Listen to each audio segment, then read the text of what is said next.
Hello everyone, Elizabeth here with Dandysoap Channel for DandelionSoap.com, and our new DIY for today is dedicated to my best friend, and she is disabled and she is unable to drive, and she does something for her mother's grave every year for Christmas.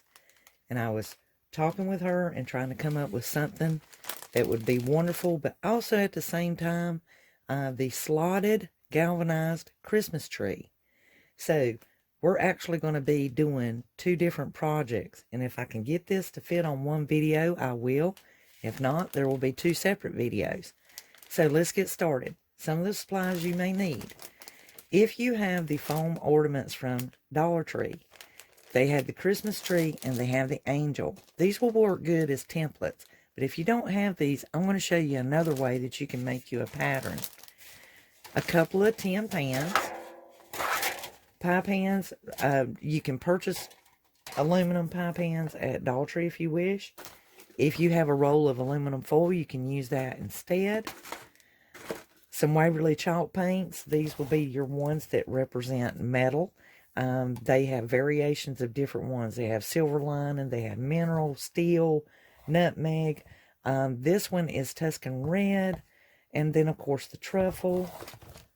You may want some kind of pot. This can be a leftover gift box bottom or a leftover tin can. This from the Dollar General. I bought this on clearance. Something from the Dollar Tree. It does not matter. If you've got some leftover floral stems from having done your floral arrangements, or if you do floral arrangements to go along with this project, you can use it. You could use a wooden skewer, or you could use a wooden dowel. The larger Christmas tree, if you're wanting to go big, this one is the felt kit from Dollar Tree. We're just going to use it as a pattern, but you can use the felt if you want to.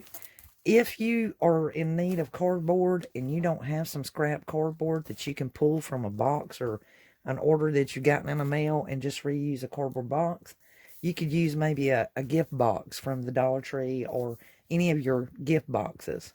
So with that being said, you will also need something to trace with, such as a pen or a pencil. So let's get started. If you do not have an angel to draw you a pattern, it's very simple to make your own.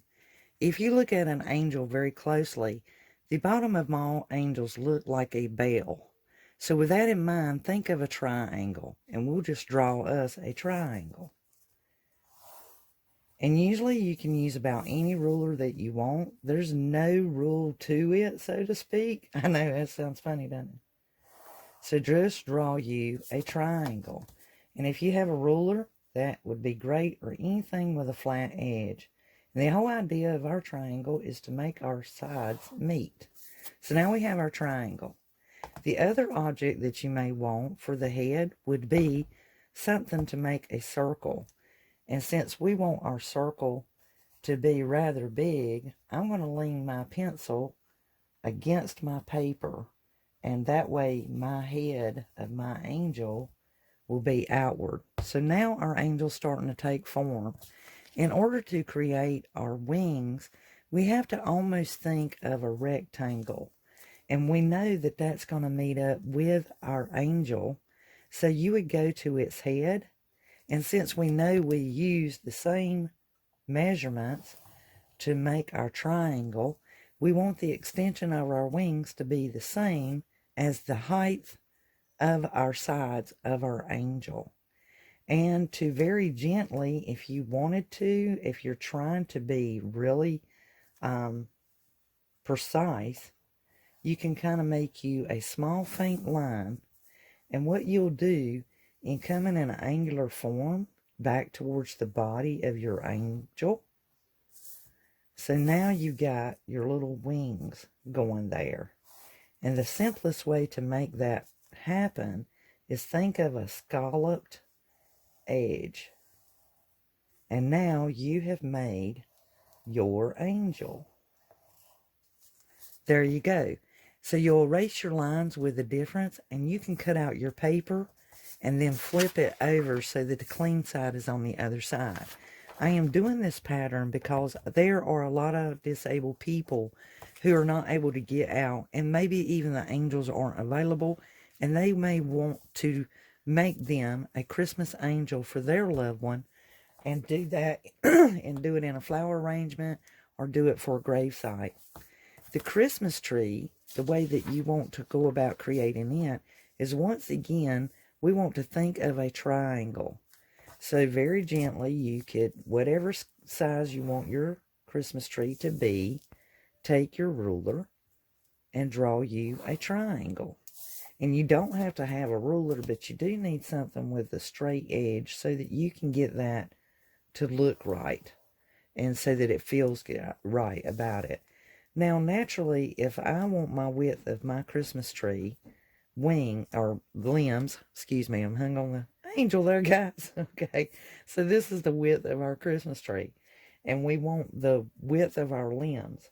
So if we're going from this one up to our next limb, and they don't go in very deep, so about half the width of where you're going to. So if you're going to this area, let's mark this with a pencil. Make sure they're across from each other.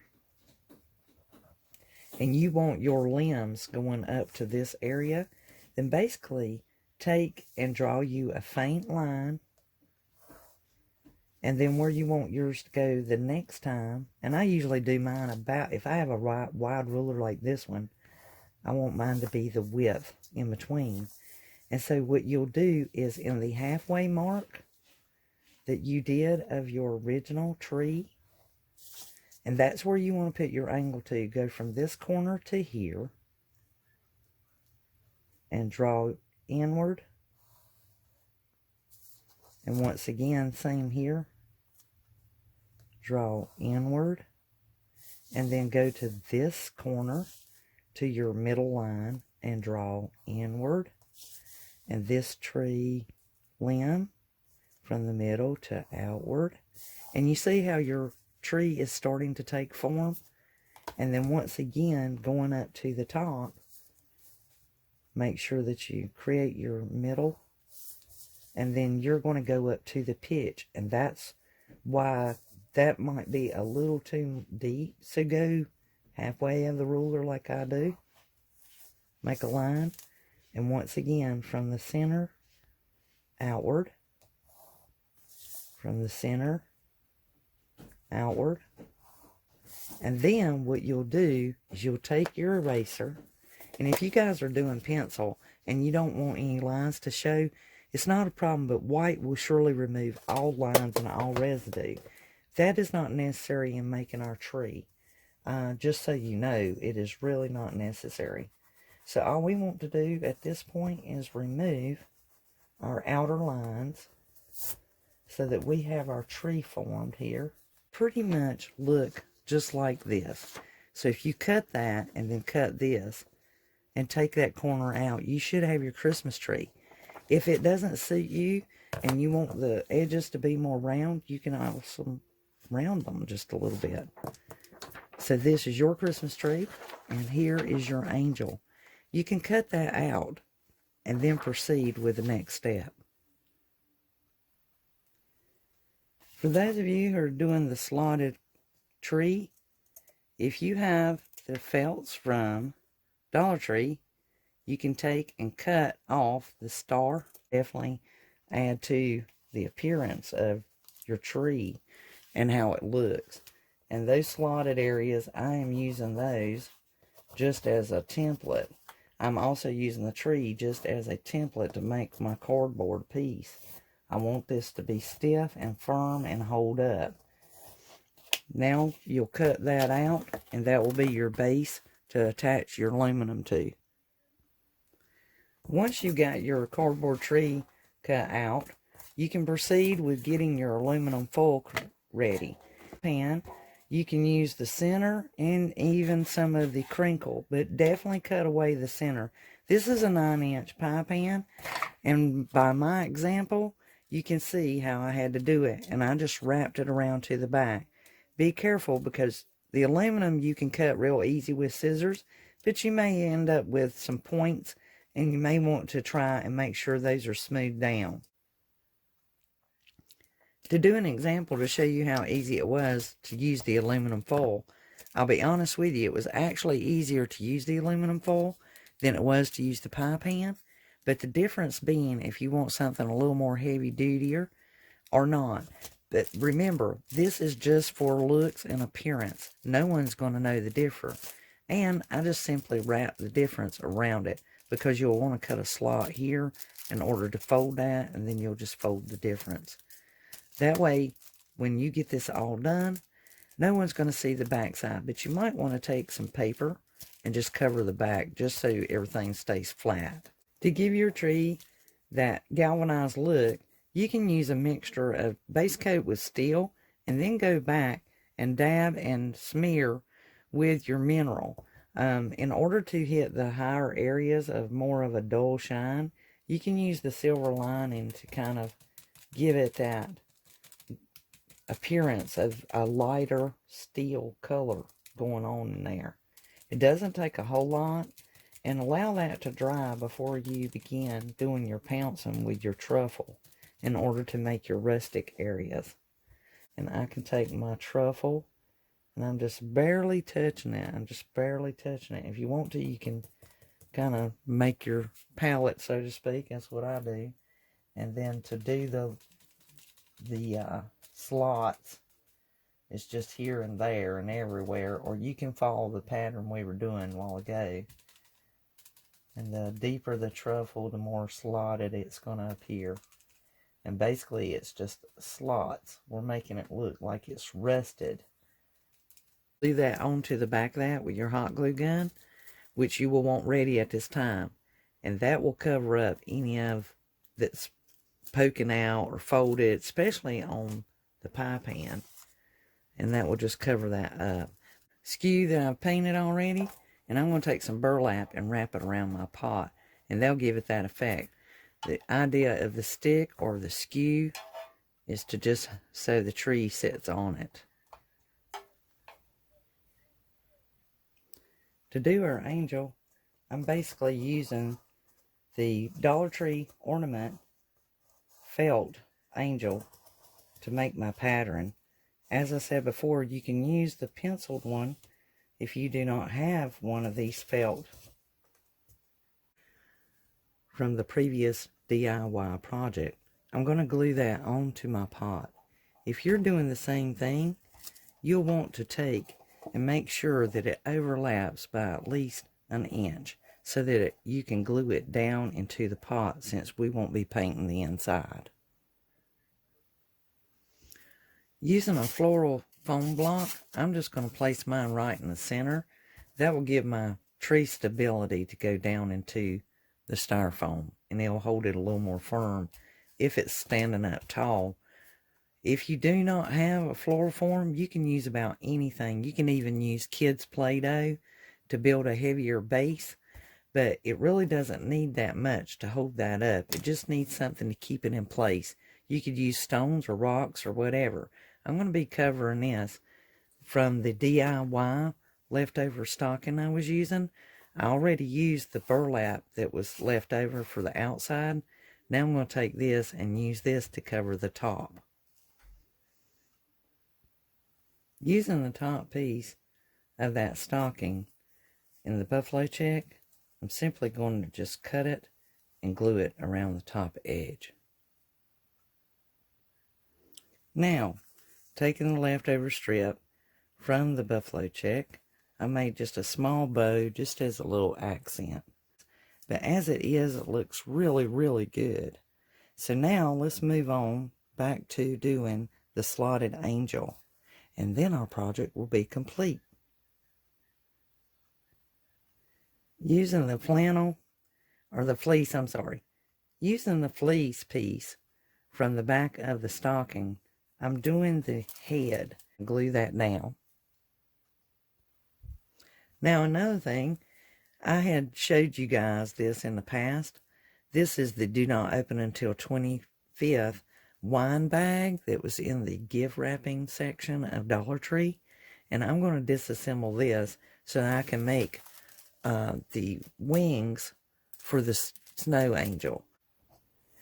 I generally tell you guys to just cut these apart, but because I want the stiffness of this lining that's in the back of this, and that will help form the wings and make them stay more stabilized and firm, so they won't be flimsy. Now, should you happen to have the felt, or excuse me, should you happen to have the foam shapes, ornaments of the angels, you can buckle that to the back just to cover up any rawness. Or you can use just regular old paper, will be fine. To make our wings with our burlap, you will want to cut these at an angle. And you can cut them in fairly wide strips using the corner as your angle guide. You want to make these strips at least 1.5 to 2 inches wide. They do not have to be perfect at all, but you do want them broad. And just cut you several going all the way up the whole length of your stocking. You'll want to go about taking your strips and cutting them roughly in half. The square side will be used here, where your angles will be going out the sides. And once again, do my famous pinch and tuck. And begin gluing your wings onto your angel. Right now, she's just going through her rough spot where we're getting everything into form. If you need to, you may have to just put an extra glue dot here and there to get your wings to lay down and stand outward. It is a work in progress, guys. Don't worry about all of this. We're going to be painting this, and they'll take care of it. So I went and galvanized my tin or my aluminum to make it look slotted for the angel as well. And I trimmed back here to make her head more rounded. That is extremely important. When you're first putting it together, you're not going to see that until you start putting in your little bit of details. Darken the areas around the armpit area, or basically where her wings would be. And then I'm going to actually Mod Podge this, just like I did my trees, to make this appear more smoother, because I don't like the feel of the chalk. Also, I want to add another tidbit. By adding a little bit of Mod Podge on the very tips of that burlap, it'll keep it from raveling. And then that way you too can benefit from that. And I Mod Podged mine, and she's still drying. So here we are, guys. We are finished with our slotted galvanized angel. I've added her stick to her. She's been Mod Podged. And for another idea, the M that came off of that stocking has the buffalo check, but since this is for my best friend and she's trying to think of something for her mom's gravesite, this is the letter of her name. It's also a good letter for mom, and she could very easily add that onto the stick or onto the angel and place it with it. If you've not subscribed to the channel, I certainly hope you do. Here are our galvanized slotted trees and the angel as well. So if you haven't subscribed to the channel, I certainly hope you do. Hit that little bell. You can also select to hear them, to see all of the DIY videos that come up by selecting all when you click that subscribe on the bell. Appreciate it. And if you wish to subscribe to the channel, you'll see a dandelion up in the corner. You can also click there and visit the website. So until next time, you guys, I appreciate all of your likes and all your subscriptions and all the shares. Please post this on your Pinterest. Visit me on Facebook, social media. Until next time, this is Dandelion Soap saying you guys have a wonderful wonderful, crafty day.